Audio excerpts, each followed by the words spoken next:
안녕하세요. 이 험한 세상에 홀로 아이를 키우며 살아가는 싱글맘이에요. 저는 오늘 이 사연글을 쓰면서 꼭 알려드리고 싶은 게 있어요. 가족 계획은 최대한 철저하게 결혼 후에 하라는 거요. 저와 남편이 애가 생겨서 결혼하게 된 케이스거든요. 물론 애가 생겨서 결혼한 사람들이 모두 저처럼 망하지는 않겠지만 그래도 조심해서 나쁠 거 없잖아요. 잘못하면 정말 지옥 문 앞까지 갔다 올 수도 있거든요.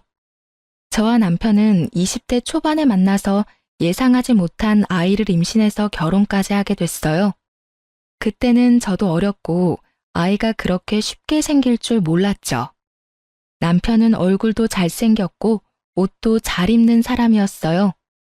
당시에도 많은 여자들이 남편에게 찝적대고는 했어요. 애가 생겨서 결혼하게 됐을 때는 남편을 좋아하는 여자들에게 나쁜 소리도 많이 들었었죠. 그래도 남편은 책임을 지려고 했어요. 지금 생각해보면 그것은 책임이 아니라 소문이 이상하게 나는 게 싫었던 것 같았지만 그럼에도 제 아이를 책임져 주는 건 너무 고마운 일이었어요. 그런 남편과는 다르게 시부모님은 저를 무척 싫어하셨어요. 아들 임신시켜서 앞길 막는 여자라며 처음에는 그 애가 내 아들 애인 거 확실하냐며 친자 검사까지 하자고 하셨거든요. 애가 태어나고 정말로 그렇게 했어요. 그렇게 하지 않으면 10년, 아니 100년이 지나도 저를 부정한 여자로 만들고 제 아이를 혼외자처럼 만들 것 같았거든요. 검사를 하고서야 아이에 대한 공격은 멈추었지만 여전히 저를 향해서는 날선 공격을 퍼부었어요. 본인들 눈에는 차지도 않는 며느리, 그게 저였던 거예요. 더 좋은 여자를 만날 수도 있는데 너 때문에 만나지 못했다는 말을 수십 번도 더 들었으니까요. 며느리 취급 안 한다면서도 일이 생기면 불러서 일 시키고 돈 내야 할 거 있으면 돈도 달라고 윽박지르고 여하튼 그런 사람들이었어요. 저는 임신과 출산, 육아 때문에 학업도 꼬이고 취직도 꼬인 사람이었죠. 애가 3살이 될 무렵이 되어서야 제게 시간이 주어졌죠. 아이 때문에 열심히 살아가려 애썼지만 이상하게도 버는 돈보다 나가는 돈이 더 많았어요. 남편은 나이가 들어도 아이가 생기고 가정이 생겨도 포기하지 못하는 것이 2가지 있었거든요. 바로 외모를 가꾸는 것과 명품에 대한 사랑이요. 솔직하게 말해서 우리가 돈을 못 버는 건 아니었어요. 남편은 좋은 직장은 아니지만 그래도 꼬박꼬박 월급이 나오고 있었고 저도 직장에서 일을 하면서 월급을 받고 일했어요. 살뜰하게 살면 그래도 조금은 저축할 수 있는 만큼은 벌었어요. 그런데 남편의 사치가 저희를 점점 올가매는 거예요. 빚을 지면 안 된다는 일념으로 투잡까지 뛰는데도 감당이 안 될 정도로 빚이 늘어서 결국에는 집을 팔고 허름하고 낡은 집으로 이사하게 되었어요. 그리고 결혼 5년 차에 남편은 새로운 취미가 생겼어요. 바로 캠핑이었죠. 한창 캠핑 붐이 일어날 때였는데 하루가 멀다 하고 비싼 캠핑 장비를 사들이더라고요. 혼자 즐길 거라면서 아기자기하고 예쁜 소품도 사들이는 걸 보고 저는 저와 아이를 위해 사는 건가 싶었어요. 그런데 정작 저와 아이는 제일 처음 캠핑에만 같이 가볼 수 있었어요. 그 뒤에는 이런저런 핑계로 남편 혼자서 다니게 됐어요. 여전히 캠핑 장비를 사느라 생활비를 주지 않는 남편에게 저는 몇 번이고 말했어요. 제발 이제 그만 좀 사라고요. 그런데도 남편은 알았어, 알았어 하면서 흘려넘기고는 여전히 비싼 물건을 샀어요. 캠핑은 한 달에 한 번 정도 나가더니 얼마 지나지 않아서는 2주에 한 번을 나가더군요. 그리고 그 뒤에는 매주 주말에 캠핑을 하러 갔어요.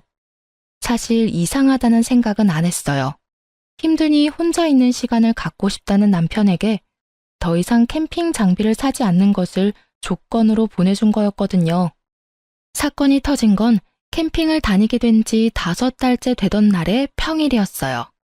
저는 그날 연차를 쓰고 건강검진을 다녀오는 길이었어요. 아이 보느라 건강검진을 못하고 있다가 부랴부랴 하게 돼서 급히 연차를 쓰는 바람에 남편에게도 알리지 못한 연차였어요. 아무것도 안 먹고 검진을 하고 나오는데 배가 너무 고프더군요. 시간을 보니 점심시간이 다 되어가고 있었고 남편 회사가 근처에 있었으니 오랜만에 남편과 밥이라도 같이 먹을까 싶어 남편에게 전화했어요. 그런데 전화를 받은 남편이 밥 먹을 시간 없다며 전화를 뚝 끊더군요. 바쁜가 보다 싶어서 남편 회사 앞에서 발길을 옮기는데 남편 회사 동료와 마주치게 됐어요. 그분도 밥 먹으러 나오는 길이었던 것 같더라고요. 제가 인사를 하니 그 사람도 인사를 해오며 이상하다는 듯 말하더군요. 여기는 어쩐 일이세요? 오늘 그 친구랑 같이 캠핑 가시기로 했다면서 여행 취소됐나요? 그 말에 너무 당황했어요. 저는 아무렇지도 않은 척을 필사적으로 하며 물었죠. 아, 남편이 캠핑 간다고 하던가요? 연차는 내일까지일까요? 아니요, 하루만 썼던데요. 평일날 그렇게 오래 못 간다고 가까운 데 간다더니 결국은 못 갔나 보네요. 그러게요. 이런 날도 있네요. 그런데 남편이 캠핑 가는 이야기 많이 하나 봐요. 네, 매번 와이프랑 갔다고 자랑해서 저희 와이프가 좀 보고 배우라면서 난리도 아니에요. 저는 그 이야기를 들으며 남편이 바람이 났다는 걸 직감했어요. 모를 수가 없죠. 저한테 말도 없이 연차 쓰고 캠핑을 갔고 집에서는 양복을 입고 나갔으니 저를 속일 의도였던 거잖아요. 저한테 숨길 게 없으면 캠핑 갔다 오겠다는 말을 하고 당당하게 나갔을 테니까요. 게다가 매번 와이프랑 갔다니 저희는 처음 한 번 빼고는 간 적이 없는데 말이죠. 결국 그날 저녁 남편이 오기를 기다렸어요. 남편은 주차장에 차를 대고 양복을 입은 채 나오더군요. 저는 남편 차량 앞으로 가서 트렁크부터 열었어요. 캠핑 장비들이 고스란히 들어가 있었어요. 저는 남편의 뭐 하냐는 말은 무시한 채 캠핑 장비들을 하나하나씩 다 열어봤어요. 그리고 마침내 발견했죠. 여자들의 화장품 파우치를요.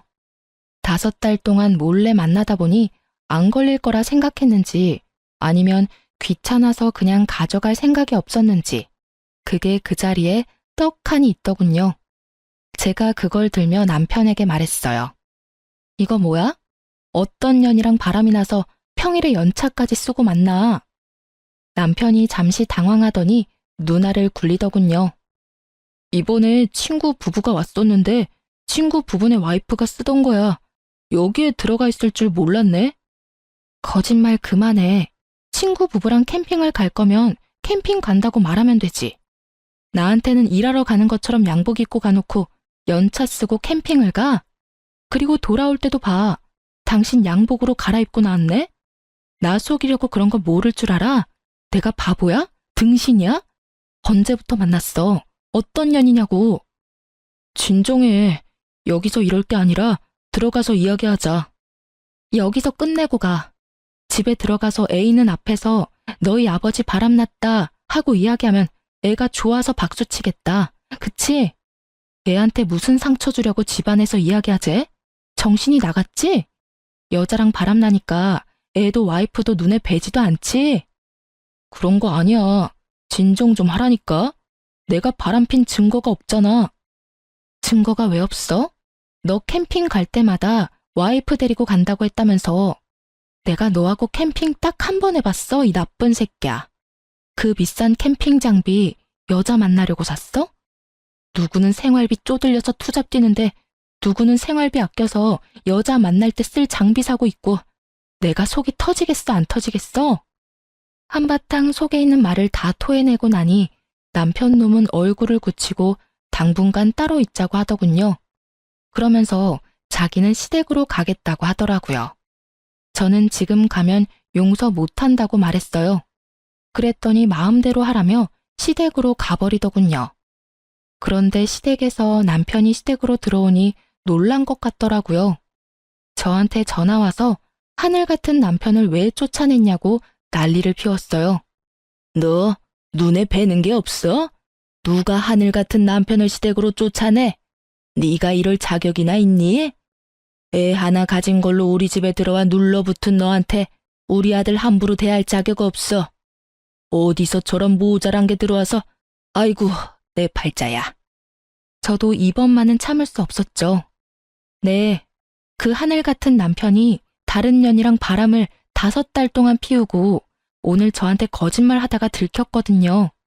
평일날 일까지 쉬어가며 여자 만나다가 걸리더니 시간을 좀 갖자며 먼저 시댁으로 간 게 그 하늘 같은 남편이에요. 아무것도 모르시면서 왜 저한테 전화해서 이 난리예요? 이 집안은 바람 피워도 하늘 같은 남편이면 다 용서가 되나 보죠? 뭐? 야, 우리 아들 바람핀 증거가 어디 있어? 그리고 너 같은 년이 옆에 있으니까 우리 아들이 바람을 필 만도 하지. 네가 뭐가 잘났어? 어? 예쁘기를 해 돈이라도 잘 벌어. 집안도 별 볼 일 없고 눈치도 없는 게 어디서 큰 소리로 따박따박 말대꾸를 해? 네가 눈에 뵈는 게 없지? 결혼시켜주니 시댁이 우스워? 증거는 차고 넘쳐요. 캠핑 장비 안에 여자 물건이 가득하던데요. 어떤 년인지 잡히면 남편이랑 둘이 묶어서 불륜 남녀라고 온 마을에 소문내고 다니려고요. 제가 못생기고 돈도 없고 시댁도 별 볼 일 없고 눈치도 없어서 그런 식으로밖에 일 처리를 못하거든요. 꽥 소리 지른 저는 전화를 바로 끊어버렸어요. 그리고 남편이 없는 틈을 타 집에 있던 캠핑 장비들을 모두 중고 사이트에 올려서 팔아버렸어요. 구매한 지 얼마 안 된 것들인데다가 남편 새끼랑 상간녀가 얼마나 곱게 사용했는지 좋은 가격에 팔아제껴서 그나마 마음이 편했죠. 그리고 그 물건들을 다 팔고 나니 남편이 집에 돌아왔어요. 그리고는 캠핑 장비 사라진 걸 보곤 화를 내더군요. 여기 있던 장비 다 어쨌어? 팔았다. 왜? 너 여태껏 우리 집에 생활비 안 줬어.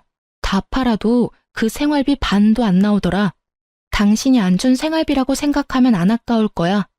어차피 있으면 여자나 만나러 다닐 때 쓸 장비 뭐하러 집에다 놔둬?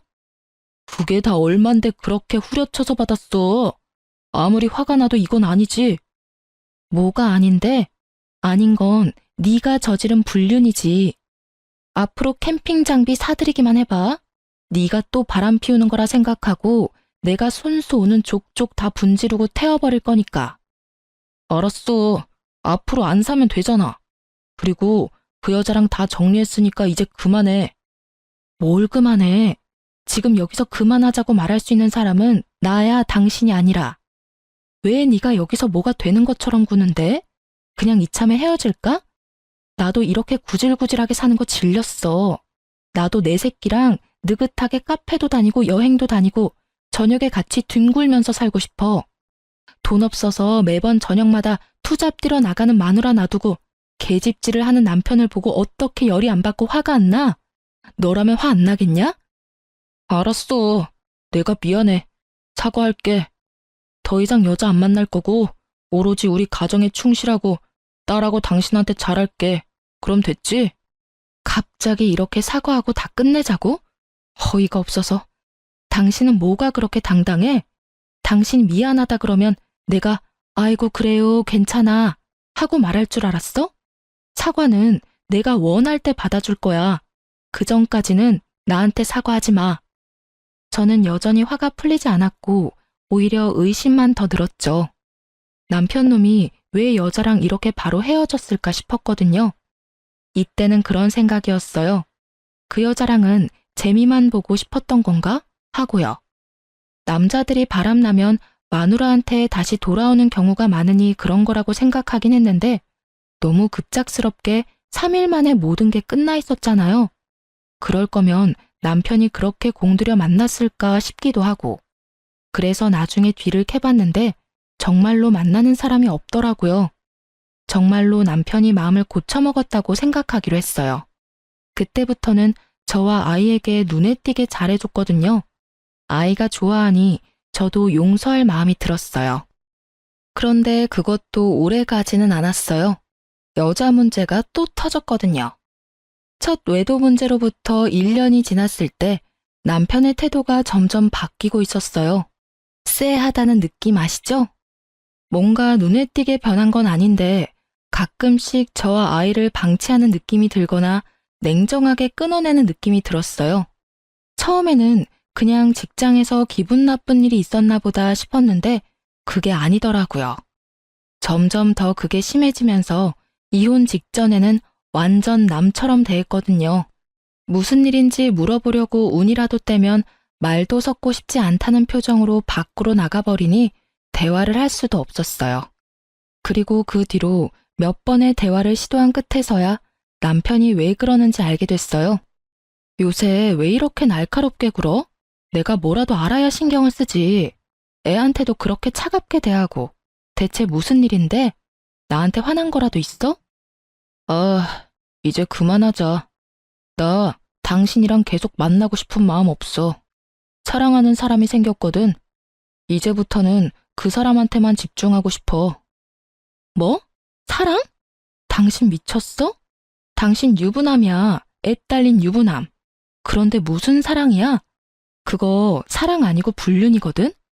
와, 대단하다, 대단해. 결국은 바람을 또 피우네? 바람 피우는 거 아니고 사랑. 나 당신이랑 이혼할 거야. 법대로 하자면 법대로 해. 나는 그 여자랑 결혼까지 할 거라서 솔직하게 말하면 한시라도 빨리 이혼하고 싶거든. 정말 네가 미쳤구나? 뭐? 결혼? 지금 결혼 상태인 네가 결혼? 내가 쉽게 이혼해 줄 것 같아? 어떤 년인데 내가 얼굴이나 한번 보자. 도대체 어떤 년이길래 남의 남자를 꼬셔서 이혼까지 하도록 만들어? 남편이 저를 아래 위로 훑어보더니 짧게 한숨을 쉬며 저한테 소리 지르더군요. 그 꼴로 누구를 만나? 당신 거울 좀 보고 살아. 내 옆에 있을 때마다 내가 얼마나 부끄러운지 알기는 해? 얼굴이 못생겼으면 꾸미고 다니기라도 해야지. 완전 아줌마 꼴에 옷은 다 늘어져서. 내가 여태껏 참고 산 것만도 대단하다는 생각 안 들어? 당신이 뭘 참고 살았는데? 나쁜 새끼야. 나도 너처럼 생활비 안 쓰고 화장품에 옷에 미용에 썼으면 이렇게 망가지지는 않았어. 내가 살림하느라 고생할 때 옆에서 얼굴 두드리며 치장만 열심히 하던 주제에 뭐? 참고 살았다고? 마누라가 돈 벌어서 인간답게 살 수 있게라도 해줬으면 고마워해야 하는 게 당연한 거 아니야? 가만 보니 진짜 쓰레기 아니야. 그래, 쓰레기 할게. 그러니까 이혼해줘. 최대한 빨리. 남편은 저와 부딪히는 걸 피하며 무조건 이혼하자고 달려들더군요. 그 길로 나가서 들어오지 않았어요. 아마 시댁에 들어가서 살던지 상간녀 집에서 같이 살던지 하겠죠. 분노로 정신이 나갈 것 같은 저는 일주일 연차를 신청했어요. 그리고 그 일주일 동안 남편 뒤를 졸졸 따라다녔어요. 이틀째가 돼서야 저는 상간녀를 보게 됐어요. 정말로 저와는 정반대의 여자였어요. 예쁘고 못생기고의 문제가 아니었죠. 몸에 걸치고 있는 모든 것들이 명품이나 명품에 준하는 브랜드였거든요. 온몸을 명품으로 휘감은 여자는 남편과 함께 유유자적하게 쇼핑을 하더라고요. 비싼 주얼리샵에서 무언가를 구매하고 나오더라고요. 그걸 보면서 진짜 살이 부들부들 떨리는 기분을 참아냈어요. 마누라한테는 기념일에도 선물 하나 안 사주더니 저런 여자한테 빠져서 돈은 잘만 쓰는구나 싶었거든요. 그렇게 남편의 뒤를 쫓는데 두 사람이 큰 주택 앞에서 내리더군요. 그리고는 한 차례 안아주더니 남편은 자기 차를 끌고 떠났고 상간녀는 그 주택으로 들어가는 것처럼 보이더니 그 현관 앞에서 잠시 서 있다가 남편이 내려간 길 반대편으로 내려가더군요. 이상하다는 생각에 상간녀의 뒤를 쫓았는데 생각지도 못하는 곳으로 향하더라고요. 저는 그걸 보고 아주 좋은 생각이 떠올랐어요. 바로 남편에게 빅엿을 먹일 생각이요. 며칠 더 상간녀 뒤를 쫓던 저는 일주일 뒤쯤 남편을 불러냈어요. 긴 말 안 해. 이혼 다시 생각해. 나 정말로 마지막 기회 주는 거야. 다 정리하고 나랑 애 옆으로 돌아와. 그러면 용서는 해줄게. 언제가 될지는 모르겠지만 그래도 애 아빠잖아. 내가 왜 당신이랑 살아야 되는데? 당신보다 100배는 더 좋은 여자랑 결혼할 거니까 당신도 제발 그만하고 나 좀 보내줘. 이러면 당신만 곤란한 거 잘 알잖아. 나 말고 다른 사람도 만나봐야지. 언제까지 나한테 매달려 있을 건데? 결국은 당신 발로 무덤 파고 들어가겠다는 거네? 좋아.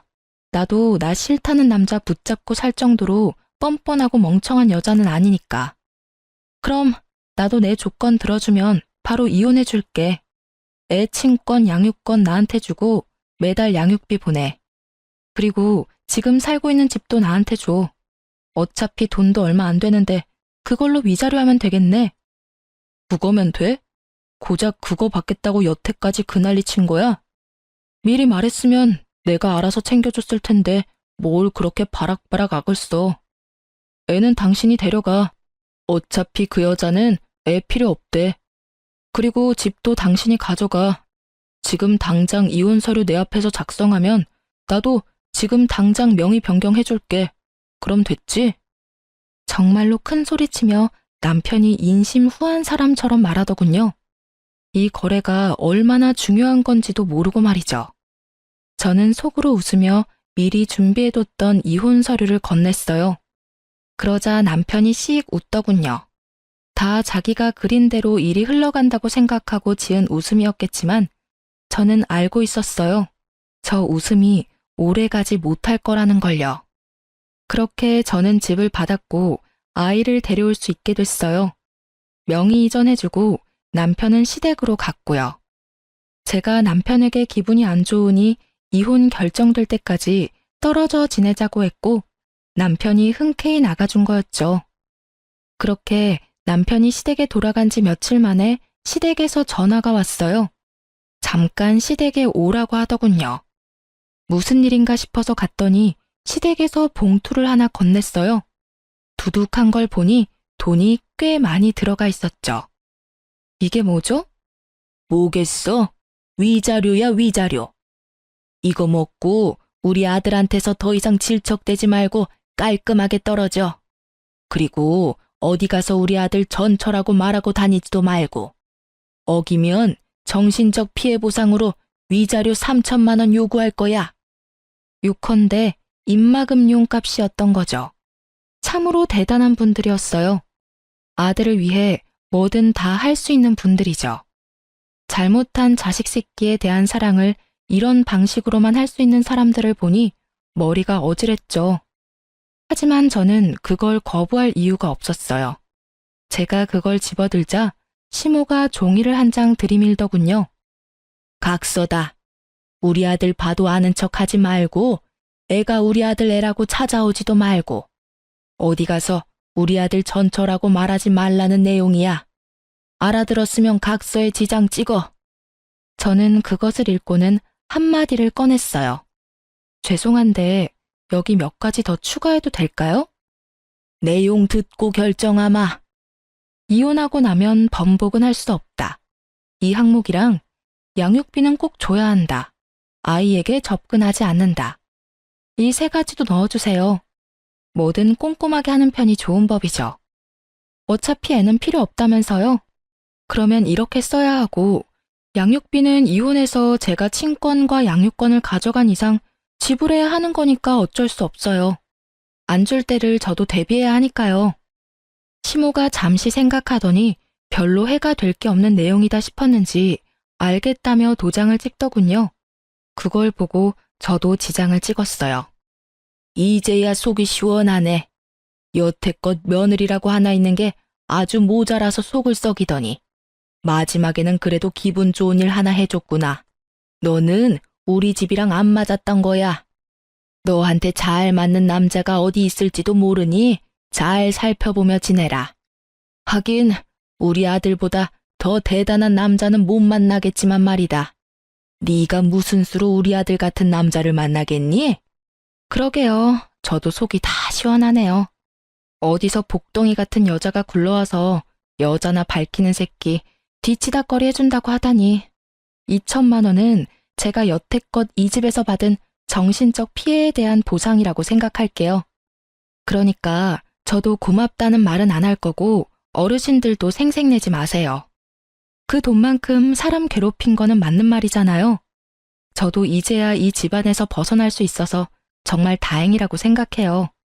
앞으로 올 여자가 얼마나 대단하고 좋은 며느리일지는 모르겠지만 두 분 마음에 아주 쏙 들기를 바랄게요.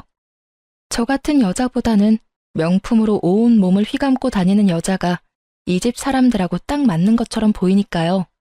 제 말에 시부모는 얼굴이 빨갛게 달아올라 터지기 일보 직전이었어요.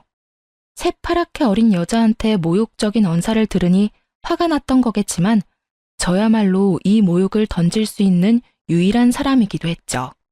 그간 얻어먹은 욕이 얼만데 2천만 원으로 퉁을 치려 하다니 완전 도둑놈 신보잖아요. 어쨌든 두 사람에게 한바탕 쏘아주고 밖으로 나오면서 제가 남편에게 말했죠. 각서에 나온 대로 잘 지켜달라고요. 그랬더니 남편놈은 걱정하지 말라며 너나 잘 지키라고 하고 각자 헤어졌어요. 그리고 저는 이혼이 될 때까지 정말 조심스럽게 기다렸어요. 두 사람이 깨지면 제 계획도 깨지니까요. 상간녀와 남편놈이 깨쏟으며 알콩달콩 미래 이야기를 하고 있어야 제가 줄 비곁이 두 사람에게 큰 타격을 줄 거거든요. 그리고 법적으로 모든 게 정리되자마자 남편부터 불러냈어요. 커피숍에 들어서는데 남편이 앉아있는 게 보이더군요. 제가 다가가자 남편놈이 살짝 놀란 얼굴로 쳐다봤어요. 남편놈이 마음고생을 시키지 않으니 저절로 시간이 넉넉해져서 잠도 잘 자고 꾸밀 시간도 돈도 생겼거든요. 그래서 열심히 찍어 바르고 미용하고 예쁜 옷 사입었더니 저도 아줌마 때는 좀 벗겨진 모양이었죠. 많이 바뀌었네. 그거 보여주려고 나오라고 한 거야? 당신이 아무리 찍어 바르고 꾸며도 나는 당신한테 안 돌아가. 뭐래? 정신 나갔어? 당신이랑 나랑은 남보다 못한 사이야. 너 좋으라고 꾸민 거 아니거든? 착각도 적당껏 좀 해. 그럼 왜 보자고 했는데? 각서에 나한테 연락하지 말라고 적혀 있었잖아. 급한 일 아니면 간다? 급한 일이기는 해. 하긴 나보다는 당신한테 급한 일이긴 한데 필요 없으면 그냥 갈게. 나도 필요 없다는 사람한테 굳이 이야기하고 싶지도 않고. 제가 일어서는 신용을 하자 전 남편이 저를 급히 잡더군요. 무슨 일인데 그런 말을 해? 말해봐. 급한 일이란 게 뭔데? 내가 이런 말하면 또 당신한테 미련 못 버리고 질투하는 것처럼 보일까봐 여태까지 말 안 하고 있었거든. 근데 우리 이제는 진짜 남이고 나도 당신한테 아무런 미련도 없어. 솔직히 이런 이야기 한다고 나한테 득될 것도 실될 것도 없는데 그래도 당신이 내 아이 아빠라서 도와주려는 거야. 무슨 말을 하려고 이렇게 서론이 길어? 나 당신이 이혼해달라고 했을 때 당신이랑 그년 미행한 적 있었거든? 근데 엄청 큰 주택에서 당신이 내려주고 항상 당신이 먼저 자리 떴지? 근데 그녀는 당신이 가고서도 그 문 앞에서 10분을 서 있더라고. 그리고 집에 왜 안 들어가나 싶었는데 거기서 나와서 다른 곳으로 향하던데? 그 주택가에서 좀 많이 떨어진 원룸촌으로 들어가는 걸 봤어. 약속이 있었나 싶었는데 그 뒤에도 쭉 그 여자는 그 주택에서 내려줘도 매번 똑같은 원룸 빌라로 가더라고. 출퇴근도 거기서 하던데 혹시 다른 남자라도 있는 거 아니야? 잘 알아보고 결혼하는 거 맞지? 제 말을 듣는 동안 전 남편 얼굴이 시시각각 변하더군요. 이게 끝이야. 뭐 두 사람 간에 신뢰가 있으면 큰 문제 없는 일이지. 내 이야기는 끝났으니까 이제 정말 끝이네. 갈게. 그렇게 말하고 자리에서 일어서는데 전 남편이 초조한 얼굴로 제게 그러더군요. 혹시 그 건물이 어딘지 기억해? 같이 좀 가줬으면 하는데. 저는 알겠다고 흔쾌히 말하고 전 남편을 데리고 상간녀가 드나들던 원룸으로 향했죠. 그곳에 도착했을 때 전 남편의 얼굴은 완전히 똥 씹은 표정이었어요. 전 남편은 원룸으로 들어가지 못하고 그 근처에서 지켜보고만 있었어요. 저는 놔두고 가려다가 곧 있을 즐거운 만남을 위해 가지 않고 같이 기다리고 있었죠. 그리고 상간녀가 나타났어요. 여전히 온몸에 명품을 휘두르고요. 빌라 입구에서 들어가려는데 전 남편이 나타나 상간녀 손목을 확 낚아채며 소리치더라고요. 너 뭐야? 여태까지 부잣집 딸인 것처럼 나 속인 거야? 네가 왜 여기서? 오빠, 여긴 어떻게? 아는 사람이 있어서 여기 잠깐 들른 거야. 아는 사람? 그러면 너 혹시 바람 났어? 다른 남자 만난다고 이 원룸에 드나드는 거야? 전 남편의 그 말에 상간녀가 아무 대답도 못하고 버벅거리며 전 남편 눈치만 보더군요. 말해봐. 너 바람 난 거냐고. 나랑 결혼하기로 해놓고 다른 남자랑 동거해? 그런 거 아니야. 사실은 집에서 나와서 여기서 잠깐 다니고 있어. 직장이 여기랑 가까워서 다른 곳 구할 때까지만. 거짓말할 생각 말고 똑바로 말해. 너 부잣집 딸 아니지? 상간녀는 전 남편 말에 대답도 못하더군요. 남편이 그걸 보고 얼굴을 일그러뜨리더군요. 어쩐지 이상하다 했어. 그렇게 돈이 많은 년이 왜 나한테 결혼 준비 다 맡기는지 이해가 안 갔는데 돈도 없는 년이었네. 우와, 진짜 어이가 없어서. 너 도대체 뭐 믿고 나한테 거짓말한 거야? 말 좀 해봐. 그게... 지금 걸치고 있는 것도 다 짝퉁이야? 너 설마 나하고 결혼하려고 그런 거 모으고 다닌 거였어? 그럼 너 직장도 거짓말했어? 너 대기업 다닌다며? 미안. 오빠, 나도 일이 이렇게 될 줄은 몰랐어. 이걸 보니 제 짐작이 맞았더라고요. 전 남편은 상간녀가 돈 많은 여자라고 생각했나 보더라고요. 그래서 돈 많은 여자와 결혼하기 위해 저랑 이혼하자고 당당하게 말했던 거고요. 그리고 그럴 거라고 생각하고 저한테 그 다 허물어져가는 집 명의에 애 친권, 양육권까지 싸그리 다 줘버린 거예요. 자기 무덤 파는 줄 모르고 말이죠. 삽질도 그런 삽질이 없었죠. 제가 이걸 언제 깨달았냐면 첫 번째 외도 때 남편이 금방 상간녀와 헤어졌다고 했잖아요. 그때 남편이 왜 이렇게 쉽게 끊었나 생각했는데 알고 보니 첫 번째 외도 상대가 그리 잘 사는 집이 아니었던 것 같더라고요. 간보다가 아닌 것 같으니 헤어지자고 하고 저한테 다시 돌아온 거였죠. 제가 좋아서가 아니라 제가 벌어다 줄 돈으로 열심히 꾸미고 치장하려고요. 완전 나쁜 놈의 새끼가 따로 없어요. 마누라를 뭐라고 생각하는 건지. 두 번째 외도에서는 온몸을 명품으로 휘감은 여자를 만나서 옳다구나 싶어서 뺏기지 않으려고 열심히 작업하고 저한테 이혼 선언까지 한 거죠. 그것마저 잘못 생각한 거지만요. 그 명품들이 짝퉁일 거라고는 생각도 못했나 보죠. 하긴 마누라 돈으로 불륜하는 것부터가 참 바보 같은 놈이 하는 짓이긴 하잖아요. 제대로 알아보지도 않은 건 본인이면서 상간녀에게 네가 속였다며 난리 피우고 이 남자는 불륜도 사랑이 아닌 계산적으로 하는 천하의 나쁜 놈인 거죠. 하긴 불륜을 사랑으로 해도 문제가 있지만 그마저도 계산이었으면 소시오패스 아닌가요? 전 남편의 계속되는 추궁에 상간녀가 먼저 고개를 숙이더군요. 오빠, 나 사랑하는 거 아니었어? 내가 좋다며. 구질구질하고 다 늙은 아줌마 같은 마누라가 싫다며. 내가 오빠 옆에서 오빠 빛나게 해줄 사람이잖아. 지랄하네. 야, 돈도 없는 년한테 내가 무슨 관심을 가져. 부잣집 딸인 것처럼 거짓말해놓고 사랑한다고? 거짓말도 적당껏 좀 해라. 역겨워서 토 나올 것 같으니까. 전 남편의 발언에 상간녀 얼굴이 확 굳어버렸어요. 그 예쁜 얼굴이 바들바들 떨리더니 전 남편에게 한마디 하더군요. 그래서 지금 나 버리겠다고? 결혼 청첩장도 다 돌렸는데. 그래, 너 나 속이고도 결혼할 수 있을 줄 알았어? 꿈 깨라. 어디서 쥐뿔도 없는 년이.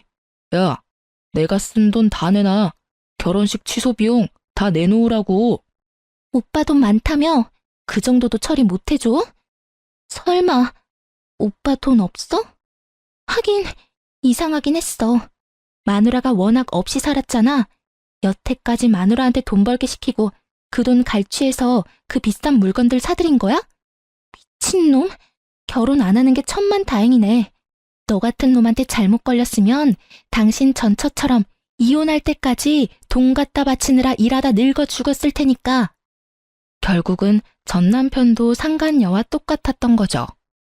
두 사람 다 돈이 많은 척을 했고 두 사람 다 돈이 많은 사람을 찾은 거예요. 기생충처럼 빌붙어서 살고 싶어서. 뭐라고? 너 말 다 했어? 다 했다. 왜? 어쩔 건데? 어차피 다 들통나고 파혼까지 당한 마당에 내가 못할 건 뭐 있는데? 돈 많은 여자나 잡아가지고 팔자 패려고 한 기생오라비 같은 새끼가 감히 누구한테 지랄이야? 여자한테 빌붙지 않으면 명품도 못 사는 남자 같은 거 내 쪽에서 거절이야. 재수가 없으려니까 어디서 저딴 놈이랑 엮여가지고 앞으로 연락하면 스토커로 신고할 테니까 우리 집 앞에서 당장 꺼져. 상간녀 성격이 보통 넘더라고요. 저는 두 사람이 싸우는 모습을 보며 끄끄거리며 웃음을 참고 있었고 낭패한 전 남편의 얼굴을 보고는 정말 배를 붙잡고 웃고 싶었죠. 그래도 남의 불행을 내 행복으로 삼고 싶지는 않아서 열심히 참아봤답니다. 그래도 웃음이 막아지지는 않았지만요. 상간녀가 자리를 뜨고 저도 슬그머니 자리를 뜨려는데 전 남편이 저를 붙잡더군요. 잠깐 기다려봐. 우리 이혼 없던 일로 하면 안 될까? 당신도 봤잖아. 저 여자 나를 돈으로밖에 생각하지 않았어. 게다가 아무것도 가진 것도 없으면서 사치만 엄청 해대는 여자고. 난 그냥 저 여자한테 당한 불쌍한 남자야. 당신이 그렇게 말하니까 소름 돋는다. 당신이 저 여자한테 하는 모든 말들이 당신한테 해당되는 일인 건 알고 있어? 당신도 나를 돈으로만 생각했잖아. 그리고 가진 것도 없으면서 사치만 해대고 있고. 그 여자한테 당한 게 아니라 그 여자 이용하려다가 역으로 당한 거겠지. 말하면서도 자괴감 같은 건 안 드나 봐? 엄청 뻔뻔하네. 당신이 그렇게 생각했다면 내가 정말 사과하고 앞으로는 절대 그렇게 살지 않을게. 돈도 착실히 벌어서 생활비도 주고 차치도 안 하고 명품도 사지 않을게. 그러면 다시 받아줄 수 있는 거 아니야? 애도 아직 어리고 이혼은 아이 정서에도 좋지 않기도 하고. 아이 정서를 생각하는 놈이 애는 필요 없으니까 나한테 알아서 하라고 했어?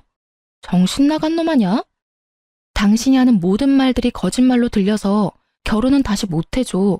그리고 이럴 줄 알았던 저는 가방에서 각서를 꺼내 전 남편 앞에 들이밀었어요. 각서. 지장 찍고 도장 찍은 거 맞지? 이혼 번복 안 된다고 미리 이야기했어. 약속은 잘 지키면 좋겠네. 애 핑계 대고 재결합 같은 거 꿈도 꾸지 마. 너 같은 놈이 아빠라는 것보다 애 정서에 안 좋은 일은 없어. 아무리 나쁜 놈이라도 아빠만 있으면 된다고 생각하는 거야? 나쁜 영향 끼칠 것 같으면 미리 손절하는 게 애 미래를 위한 일이라고 나는 생각하거든. 칼같이 끊는 제 말에 전 남편이 그 앞에서 황급히 무릎을 꿇더군요. 여보, 제발. 아니면 집만이라도 둘이서 나누면 안 될까? 아니면 부모님이 주신 돈이라도 돌려주면. 그건 이미 다 끝난 일이고 내 입단속 시키면서 젊고 돈 많은 여자랑 미래를 꿈꿀 때는 넙죽넙죽 잘만 주더니 결혼 하나 못하게 됐다고 줬던 걸 뺐니? 욕심도 많아. 당신이 준 집은 다른 사람한테 팔았으니까 더 이상 손 못 대. 그리고 양육비 안 주면 월급에서 빼갈 수 있도록 법적 조치 들어갈 거니까 알아서 하고. 전 남편을 뿌리치고 나가는데 뒤에서 소리치는 목소리가 들리더군요. 용서해달라는데 자기가 뭘 잘못했는지도 모르는 놈이 무슨 용서를 빌어요? 다 거짓부렁이인 거 티가 나는데 말이죠. 용서? 돈 많은 여자 잡아서 호강할 줄 알고 다 쓰러져가는 집 선심 쓰듯이 던져줄 때는 미안하다는 생각은 하나도 없었으면서 시댁에서 한술 더 떠서 돈으로 깔끔하게 저와 아이라는 존재를 털어내려 할 때도 미안한 마음 눈꼽만큼도 없었던 놈이 말은 어찌나 청산유수인지 제가 용서할 리가 없잖아요. 억울해서 화병이라도 걸려서 골골대면 책임져 줄 것도 아니면서 용서를 빌기는 왜 비냐 이 말이죠. 결국 전 남편의 재혼은 영원히 물 건너 가버렸어요.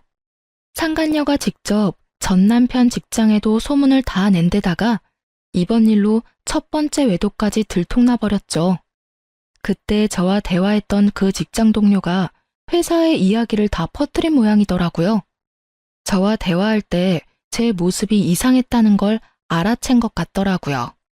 솔직히 저야 그 직장에 안 다니는 외부자이니 굳이 신경 쓸 일 아니지만 당사자는 좀 다르잖아요? 자기 이미지가 완전히 박살나는 걸 두고 볼 수 없었는지 아니면 다른 여자들에게 경멸 어린 시선을 받는 게 힘들었는지 이유는 모르겠지만 퇴사를 했더군요. 그래도 열심히 돈 많은 여자 꼬셔보려고 돌아다니고 있는 모양이더라고요.